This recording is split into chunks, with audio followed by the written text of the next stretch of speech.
महाराष्ट्राच्या राजकीय नकाशावर बीड आणि परळी या नावांना एक वेगळाच इतिहास आहे. हा इतिहास संघर्षाचा आहे, हा इतिहास लोकनेत्यांचा आहे आणि हा इतिहास जनतेच्या विश्वासाचा आहे. पण आज याच परळीच्या मातीत एक असा खेळ खेळला गेलाय ज्यानं संपूर्ण महाराष्ट्राच्या राजकारणाला काळिमा फासला आहे. सत्तेच्या शिखरावर बसलेले नेते जेव्हा जनतेचे रक्षणकर्ते बनण्याऐवजी गुन्हेगारांचे पोशिंदे बनतात, तेव्हा राजकारणाचे रूपांतर एका रक्तरंजित व्यवसायात होते. आज आपण एका अशा प्रकरणाचा पर्दाफाश करणार आहोत ज्यानं राज्याचे माजी मंत्री धनंजय मुंडे यांच्या पायाखालची वाळू सरकवली आहे. एक साधा सरपंच जेव्हा 2 कोटींच्या खंडणीला नकार देतो तेव्हा त्याची निर्घृण हत्या केली जाते आणि या हत्येचे धागेदोरे जेव्हा तपासले जातात तेव्हा ते थेट मंत्रालयाच्या पायऱ्यांपर्यंत आणि एका बड्या मंत्र्याच्या दालनापर्यंत पोहोचतात. आजच्या या व्हिडिओमध्ये आपण पाहणार आहोत की वाल्मिक कराड नावाच्या एका सराईत गुन्हेगारानं कोर्टात असा कोणता बॉम्ब फोडलाय ज्यामुळे धनंजय मुंडेंच्या राजकीय कारकिर्दीला कधीही न फिटणारे ग्रहण लागले आहे. व्हिडिओ अगदी शेवटपर्यंत पहा, कारण आज आपण जे सत्य उलगडणार आहोत ते कोणत्याही सिनेमाच्या कथेपेक्षा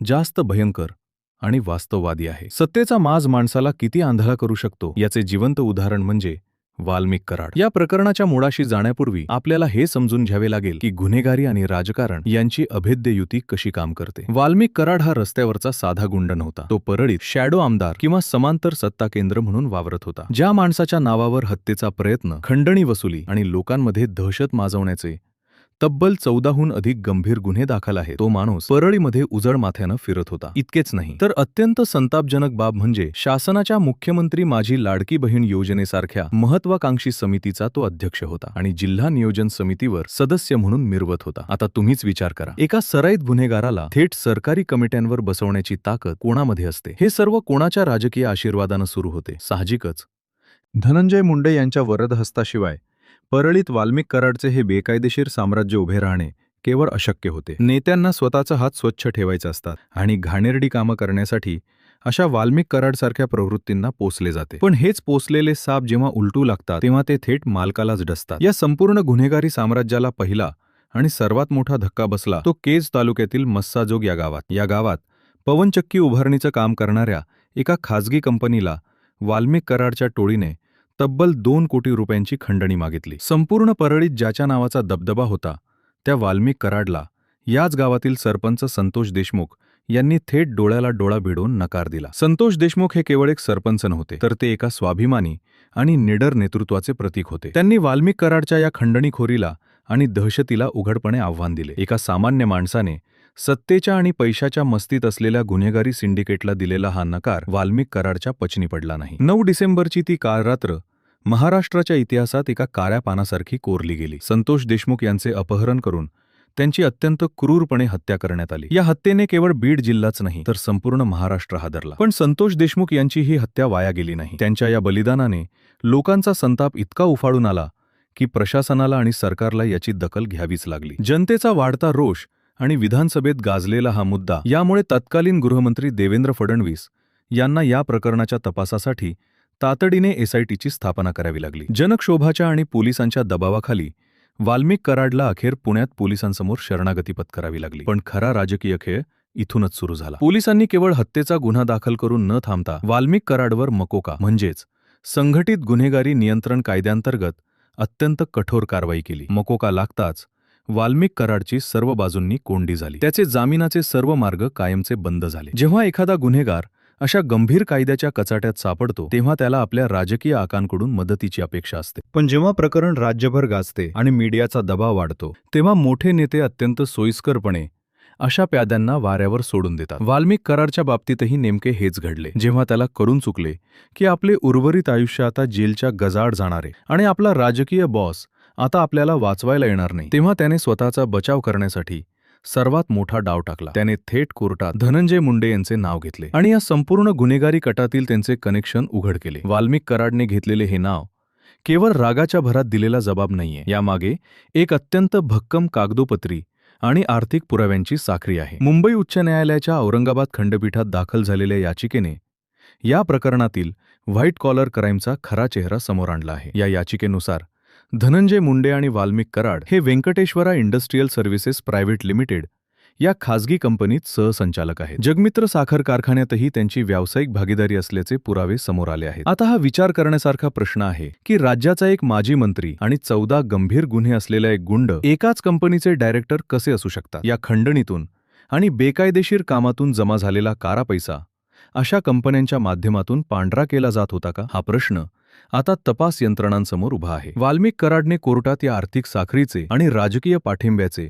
सर्व धागेदोरे उलगडून दाखवल्याची दाट शक्यता आहे. आणि याच कारणामुळे धनंजय मुंडे यांच्यावरील अटकेची शक्यता आता नाकारता येत नाही. या प्रकरणाचे राजकीय परिणाम अत्यंत विनाशकारी असणार आहेत. धनंजय मुंडे यांनी ज्या परळी मतदारसंघावर आपली राजकीय हुकुमशाही प्रस्थापित केली होती, त्याच परळीत आज त्यांच्या भोवती कायद्याचा फास आवळला गेला आहे. अजित पवार गटासाठी हा अत्यंत नामुष्कीचा प्रसंग आहे. संतोष देशमुख यांच्या हत्येचा आणि 2 कोटींच्या खंडणीचा थेट संबंध जर राज्याच्या माजी मंत्र्याशी लागत असेल तर हे एका लोकशाही व्यवस्थेचे सर्वात मोठे अपयश आहे. आज परळी शहरात प्रचंड तणाव आहे. पोलीस यंत्रणा कोणत्याही क्षणी मोठी कारवाई करू शकते याची धाकधूक मुंडे समर्थकांमध्ये आहे. पण या सगळ्यात आपण हे विसरता कामा नये की एका साध्या सरपंचाने आपल्या प्राणांची आहुती देऊन या राजकीय आणि गुन्हेगारी साट्यालोट्याचा बुरखा फाडलाय. संतोष देशमुख यांचं हे बलिदान आपल्याला एक अत्यंत महत्त्वाचा धडा शिकून जाते की सत्तेचा माज कितीही मोठा असला तरी सत्याचा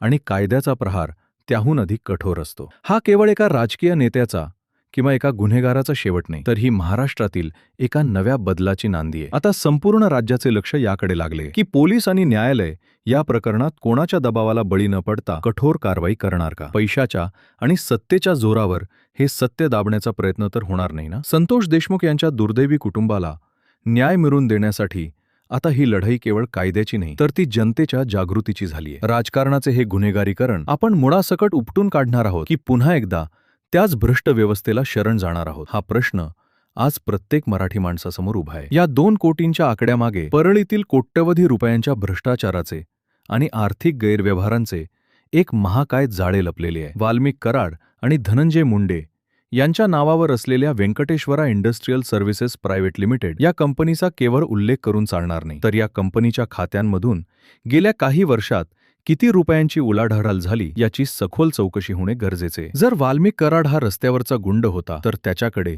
या कंपन्यांमध्ये गुंतवण्यासाठी करोडो रुपये आले कुठून? परळीत होणाऱ्या प्रत्येक सरकारी कामात, टेंडरमध्ये आणि खासगी प्रकल्पांमध्ये वाल्मिक कराडच्या माध्यमातून जी कट प्रॅक्टिस चालत होती त्या पैशांचा अंतिम लाभार्थी कोण होता? जेव्हा विशेष तपास पथक SIT या पैशांच्या ट्रेलचा मनी ट्रेल माग काढायला सुरुवात करेल तेव्हा हे प्रकरण फक्त पोलिसांपुरते मर्यादित राहणार नाही. इथे एंट्री होईल ती ED म्हणजेच सक्तवसुली संचालनालयाची. आणि एकदा का या प्रकरणात मनी लॉन्ड्रिंगचा PMLA कायदा लागला की मग सत्तेतील कितीही मोठा नेता असो त्याला जामीन मिळणे जवळजवळ अशक्य होऊन बसते. वाल्मिक कराडने कोर्टात नेमकी हीच आर्थिक नाडी पकडली असण्याची शक्यता आहे. त्याने जर या पैशांचे व्यवहार आणि त्यातील राजकीय वाटेकरी उघड केले तर धनंजय मुंडे यांच्यासाठी हा केवळ राजकीय अंत नसेल, तर ती एका प्रदीर्घ कायदेशीर संघर्षाची सुरुवात असेल. आता आपण जरा या प्रकरणाच्या राजकीय बुद्धिबळाकडे वळूया. महाराष्ट्राच्या राजकारणात सध्या पवार विरुद्ध पवार आणि बीडच्या राजकारणात मुंडे विरुद्ध मुंडे असा एक छुपा आणि उघड संघर्ष नेहमीच राहिला आहे. अजित पवार यांच्या नेतृत्वाखालील राष्ट्रवादी काँग्रेस पक्ष आधीच राज्यात स्वतःचं अस्तित्व टिकवण्यासाठी आणि एक स्वच्छ प्रतिमा निर्माण करण्यासाठी धडपडत आहे. अशा अत्यंत नाजूक राजकीय परिस्थितीत त्यांच्याच पक्षातील एका मातब्बर नेत्यावर आणि माजी मंत्र्यावर थेट हत्येच्या आणि खंडणीच्या कटात सामील असल्याचा आरोप होणे ही अजित पवारांसाठी सर्वात मोठी डोकेदुखी ठरली आहे. सत्तेच्या राजकारणात जेव्हा एखाद्या नेत्याची प्रतिमा लायबिलिटी म्हणजे ओझे बनायला लागते तेव्हा पक्षश्रेष्ठी त्याला बाजूला करायला एक सेकंदही लावत नाहीत. धनंजय मुंडे यांना वाचवण्याचा प्रयत्न करणे म्हणजे आगामी निवडणुकांमध्ये थेट जनतेच्या रोषाला सामोरे जाणे हे अजित पवारांसारख्या मुरब्बी नेत्याला अचूक समजते. त्यामुळेच या संपूर्ण प्रकरणात सत्ताधाऱ्यांनी बाळगलेले मौन खूप काही सांगून जाते. दुसरीकडे पंकजा मुंडे आणि त्यांचा गट या संपूर्ण घटनाक्रमावर अत्यंत बारकाईने लक्ष ठेवून आहे. गोपीनाथ मुंडे यांच्या पश्चात ज्या परळीच्या जनतेने धनंजय मुंडे यांच्यावर विश्वास ठेवला त्या जनतेचा हा सर्वात मोठा विश्वासघात आहे. परळीत सध्या एक विचित्र राजकीय पोकळी निर्माण झाली आहे. ज्या नेत्याच्या नावाचा दबदबा होता तो नेता आज स्वतःला अटकपूर्व जामीन मिळवण्यासाठी कायदेशीर पळवाटा शोधत आहे. हा सत्तेचा असा खेळ आहे जिथे तुम्ही कालपर्यंत राजा असता आणि आज अचानक तुम्हाला स्वतःचं अस्तित्व सिद्ध करण्यासाठी कोर्टाच्या पायऱ्या झिजवाव्या लागतात. या तपासाचे तांत्रिक आणि डिजिटल पैलू सुद्धा आपल्याला दुर्लक्षित करून चालणार नाही. पोलिसांचा तपास हा केवळ वाल्मिक कराडच्या तोंडी जबाबावर अवलंबून नसतो. आजच्या डिजिटल युगात सर्वात मोठा पुरावा असतो तो कॉल डेटा रेकॉर्ड, CDR आणि लोकेशन. 9 डिसेंबरच्या रात्री जेव्हा संतोष देशमुख यांचे अपहरण झाले आणि त्यांची हत्या झाली, त्या काळात वाल्मिक कराडच्या संपर्कात कोण कोण होते, त्याच्या मोबाईलचं लोकेशन कुठे होते, हत्येनंतर त्याने सर्वात पहिले कोणाला फोन लावले, आणि सर्वात महत्त्वाचे म्हणजे गेल्या वर्षभरात वाल्मिक कराड आणि धनंजय मुंडे यांच्यात किंवा मुंडेंच्या अत्यंत जवळच्या PA सोबत किती वेळा आणि काय संवाद झाला आहे, हे सगळे डिजिटल पुरावे SITच्या हातात लागले आहेत. राजकारणातील व्हाईट कॉलर गुन्हेगार कितीही हुशार असला तरी तो डिजिटल पाऊलखुणा मागे सोडतोच. वाल्मिक कराडसारखा सराईत गुन्हेगार जो समांतर सत्ता चालवत होता, त्याने स्वतःच्या बचावासाठी नक्कीच काही ना काही ऑडिओ रेकॉर्डिंग किंवा व्हॉट्सअप चॅट सेव्ह करून ठेवलेले असणार. गुन्हेगारी जगात याला इन्शुरन्स म्हटले जाते. जर वाल्मिक कराडने हा इन्शुरन्स कोर्टासमोर उघडा केला तर धनंजय मुंडेंची राजकीय कारकीर्दच नव्हे तर त्यांचे संपूर्ण सार्वजनिक जीवन उद्ध्वस्त होऊ शकते. परळीच्या रस्त्यांवर आज जी शांतता आहे ती शांतता कोणत्याही सुरक्षेची नसून ती एका अनामिक भीतीची आहे. परळीतल्या त्या तमाम ठेकेदारांची, व्यापाऱ्यांची आणि सामान्य कार्यकर्त्यांची झोप उडाली आहे, जे कालपर्यंत वाल्मिक कराडच्या